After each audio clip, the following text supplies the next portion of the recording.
هیڅ شک نشته چې افغانستان اوس د امن کور ده. افغانستان کې اوس وضعیت نور هم مثبتې خواته روان ده او افغانستان اوس دې ته آماده ده او تیار ده او مساعد ده چې هغه کې لوی پروژې لکه ټاپي کاسازر همدارنګه د اورګاډي پروژه له سرخاندریانه تر کابله بیا تر تورخمه پورې په ټولو برخو کې افغانستان دې ته آماده ده چې دا پروژې هم شروع شي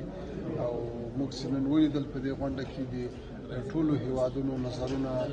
مثبت او لیوالتیا یې وه چې په افغانستان کې ښکیلتیا ولري، البته مثبته ښکیلتیا، اقتصادي ښکیلتیا، د سرمایه ګذارۍ په برخه کې، د تجارت په برخه کې. تاسو پوهیږئ چې افغانستان د مرکزي اسیا او د جنوبي اسیا په مابین د پل حیثیت لري، د وصل حیثیت لري.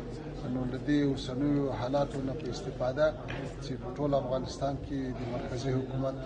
واکمني ده، په ټول هېواد کې هېڅ نوع مخالفت نشته، نو له دې حالت په استفاده دغو ټولو برخو کې باید مثبت کارونه واخیستل شي.